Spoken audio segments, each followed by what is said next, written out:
Chapitre 27. L'édit de recensement. Enseignement sur l'amour pour son époux et sa confiance en Dieu. Le 4 juin 1944. Je revois la maison de Nazareth, la petite pièce où Marie se tient d'habitude pour ses repas. En ce moment, elle travaille à un ouvrage de toile blanche. Elle le pose pour allumer une lampe, car le soir descend et la lumière verdâtre qui pénètre par la porte entr'ouverte ne lui permet plus de voir clair. Elle la ferme. Je m'aperçois que sa grossesse est bien avancée désormais, mais elle reste très belle. Sa démarche est toujours svelte et chaque geste plein de grâce. Elle n'a rien de cette lourdeur que l'on voit chez les femmes qui vont bientôt mettre un enfant au monde. Son visage seul a changé. Maintenant c'est une femme. Avant, à l'époque de l'Annonciation, c'était une toute jeune fille au visage serein et ignorant de tout, un visage d'enfant. Plus tard, chez Élisabeth, au moment de la naissance de Jean-Baptiste, ses traits s'étaient déjà affinés et avaient pris un air de maturité gracieuse.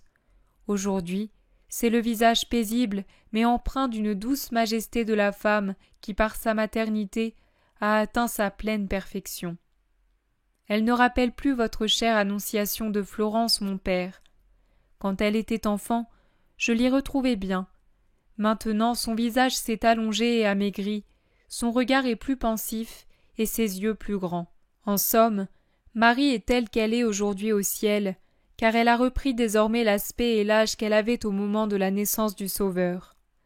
Elle a l'éternelle jeunesse de qui n'a pas connu non seulement la corruption de la mort, mais même la flétrissure des ans. Le temps ne l'a pas atteinte, notre Reine et Mère du Seigneur qui a créé le temps. Et si les tourments de l'époque de la Passion, tourments qui pour elle avaient commencé bien plus tôt, je pourrais même dire dès que Jésus a entrepris son œuvre d'évangélisation, l'ont fait paraître vieilli, ce n'était qu'un voile posé par la souffrance sur son être incorruptible.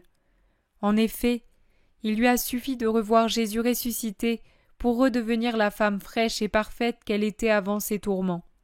C'était comme si, en embrassant les saintes plaies, elle avait bu un baume de jeunesse qui efface l'œuvre du temps, et plus encore que le temps, celui de la souffrance.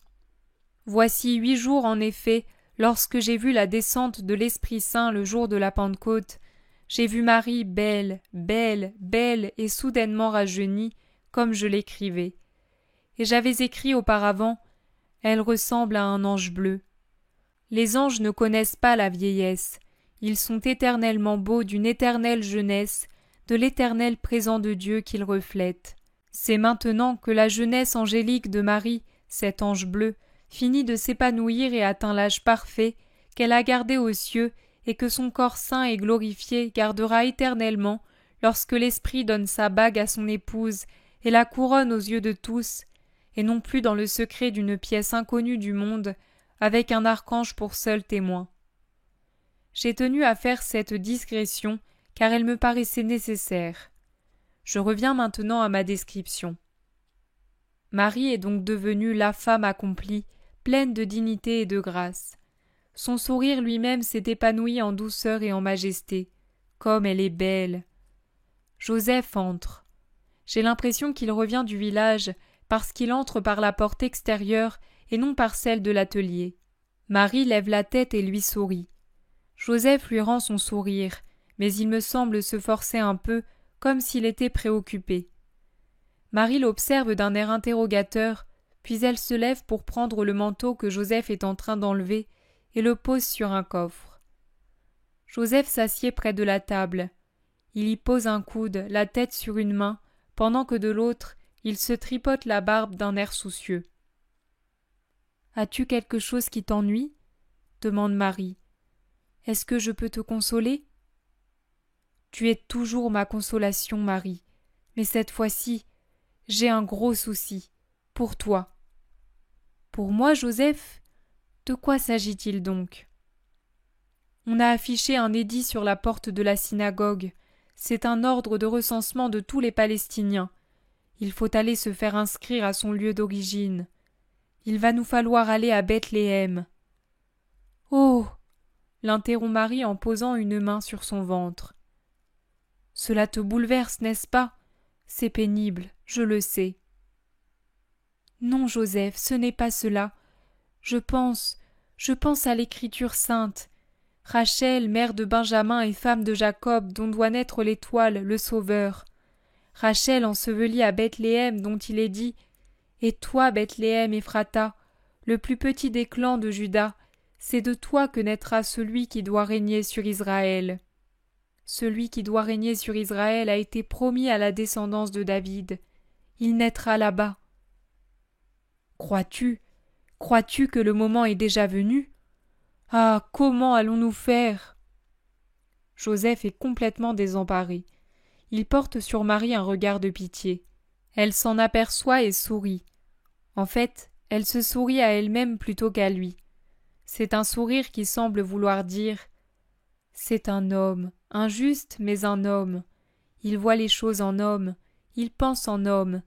Aie pitié de lui, mon âme, et amène-le à considérer les choses d'un point de vue spirituel. » Mais sa bonté la pousse à le rassurer. Elle ne ment pas, mais elle dissipe sa préoccupation. « Je ne sais pas, Joseph. C'est pour très bientôt, mais le Seigneur ne pourrait-il pas repousser ce moment pour t'enlever ce souci? Il peut tout. Ne crains rien. » Mais le voyage et la foule, trouverons-nous de quoi nous loger convenablement? Aurons-nous le temps de revenir? Et si tu dois être mère là-bas, comment ferons-nous? Nous n'y avons pas de maison, nous n'y connaissons plus personne. N'aie pas peur, tout se passera bien. Dieu fait trouver un refuge à l'animal qui doit avoir son petit. Voudrais-tu qu'il n'en fasse pas autant pour son Messie? Faisons-lui confiance. N'est-ce pas? Faisons-lui toujours confiance. Plus l'épreuve est forte, plus nous devons lui faire confiance. Comme deux enfants, mettons notre main dans celle du Père. C'est lui qui nous guide. Soyons-lui tout abandonnés.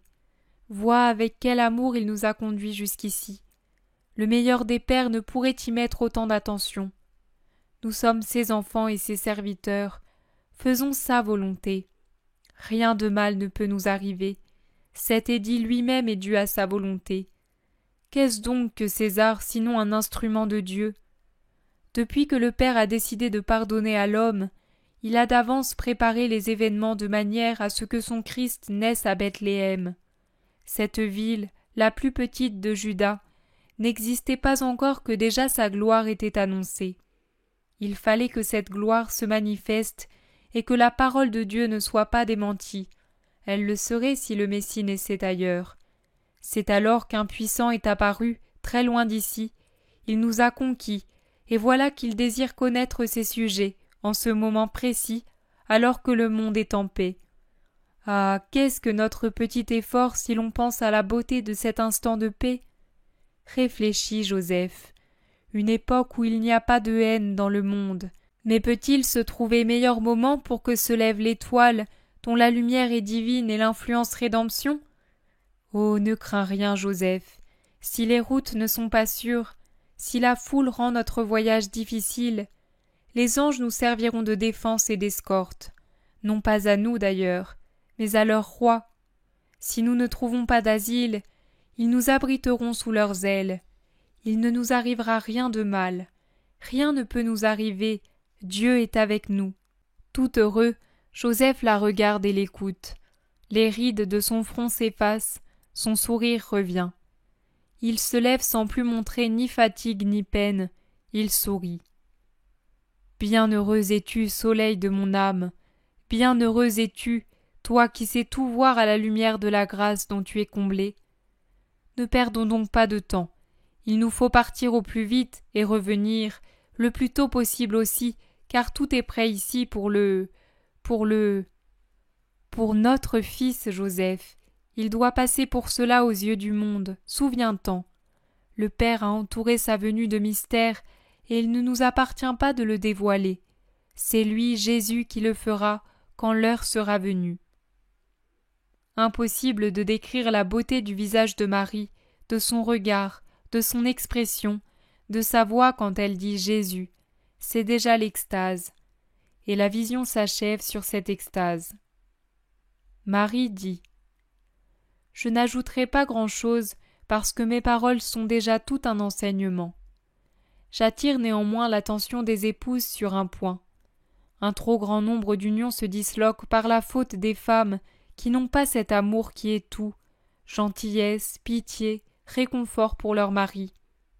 La souffrance physique pèse lourdement sur la femme et pas sur son mari, mais sur lui pèsent toutes les préoccupations morales, nécessité du travail, décision à prendre, responsabilité devant les pouvoirs constitués et devant sa propre famille.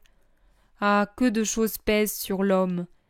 Et comme il a lui aussi besoin de réconfort, eh bien l'égoïsme est tel que la femme ajoute à son mari fatigué, découragé, abattu, soucieux, le poids de ses plaintes inutiles et parfois injustes. Tout cela parce qu'elle est égoïste. Elle n'aime pas. Aimer, ce n'est pas rechercher sa propre satisfaction sensible ou intéressée. Aimer, c'est satisfaire celui qu'on aime en dépassant sa propre sensibilité ou son intérêt particulier. C'est fournir à son âme l'aide dont il a besoin pour pouvoir garder ses ailes ouvertes dans les cieux de l'espérance et de la paix. Mais il y a un autre point sur lequel j'attire votre attention. J'en ai déjà parlé, mais j'insiste. Il s'agit de la confiance en Dieu. La confiance résume les vertus théologales. Être confiant sous-entend qu'on a la foi, c'est le signe qu'on espère. C'est aussi faire preuve d'amour. Quand on aime une personne, quand on espère et qu'on croit en elle, c'est qu'on a confiance. Sinon, c'est impossible. Dieu mérite notre confiance. Si nous l'accordons à de pauvres humains qui risquent de ne pas y répondre, pourquoi la refuser à Dieu qui y répond toujours? La confiance est aussi humilité. L'orgueilleux prétend « Je me suffis à moi-même. Je n'ai aucune confiance en l'autre parce que c'est un incapable, un menteur, un prétentieux. » Mais l'humble dit « Je fais confiance. Pourquoi ne le devrais-je pas? Pourquoi devrais-je penser que je suis meilleur que lui? » Il a donc d'autant plus de raison de dire à Dieu « Pourquoi me défier de celui qui est bon? Pourquoi penser que je suis capable d'agir par moi-même? » Dieu se donne à l'humble, mais il s'éloigne de l'orgueilleux. La confiance est encore obéissance. Or, Dieu aime l'obéissant. L'obéissance est le signe que nous nous reconnaissons pour ses fils et que nous reconnaissons Dieu pour notre Père. Et un vrai Père ne peut qu'aimer. Dieu est pour vous un vrai Père et un Père parfait. Troisième point que j'offre à votre méditation. Il se base toujours sur la confiance. Aucun événement ne peut survenir sans la permission de Dieu. Es-tu puissant? Tu l'es parce que Dieu l'a permis. Es-tu soumis à l'autorité? C'est parce que Dieu l'a permis. Et c'est donc, toi le puissant, de ne pas te servir de ta puissance pour le mal. Ce serait toujours ton mal, même si au début, il paraît être le mal des autres. Car si Dieu permet, il ne permet pas tout pour autant, et si tu dépasses les bornes, il te frappe et te brise. Quant à toi qui es soumis, essaie de faire de ta condition un aimant qui attire sur toi la protection céleste, et ne maudis jamais, laisse ce soin à Dieu. C'est à lui, le Seigneur de tous, qu'il revient de bénir et de maudire ses créatures. Va en paix.